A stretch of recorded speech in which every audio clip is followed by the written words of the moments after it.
Cipro è stato l'ultimo paese in Europa a far partire la Craft Revolution relativa alla birra. Attualmente ci sono 5 o 6 micro birrifici sparsi per l'isola, che sono pochissimi anche confrontandoli con i circa 1000 nati negli ultimi 5 anni in Grecia.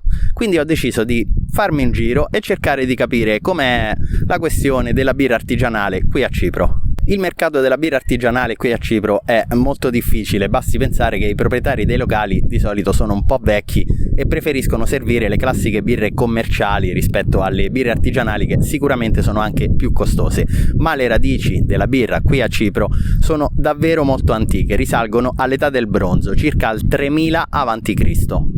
Mi trovo nel sito di Nea Paphos, non lontano da un sito che è quello di Chissonerga Scalia e che è il sito in cui sono stati fatti dei ritrovamenti molto importanti per la birra dell'età del bronzo, che risalgono al 3500 a.C.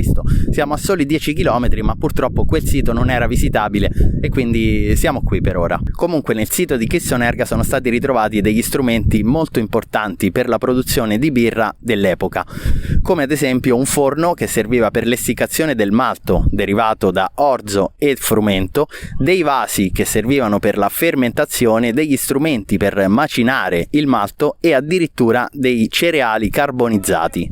I lieviti all'epoca erano certamente selvaggi e derivavano o dalla frutta o dall'ambiente circostante, ma riuscivano comunque a produrre una bevanda con il 5% di ABV. Certamente la popolazione era ben a conoscenza degli effetti e dell'importanza della birra, tanto da usarla anche per riti cerimoniali e come strumento di scambio. Infatti la birra veniva data come paga ai costruttori e veniva anche esportata a livello internazionale, diciamo, nei paesi vicini dell'epoca, come testimonia una tavoletta di argilla ritrovata a Larnaca e risalente al 1400 a.C.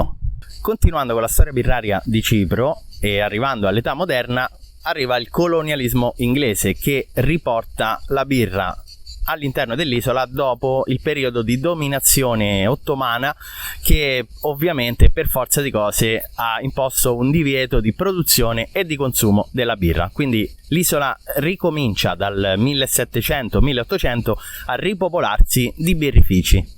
Ma ora passiamo ai giorni nostri. Vorrei capire come viene interpretata la birra artigianale qui a Cipro, e per fortuna sono capitato nei giorni del Beer Festival di Paphos, una cittadina nel lato sud-occidentale dell'isola. Quindi direi che andiamo a fare qualche bevuta. Il festival è alla sua 12ª edizione ed è ospitato al castello medievale di Paphos, quindi ora prenderemo la macchina con la guida all'inglese e ci dirigiamo proprio lì.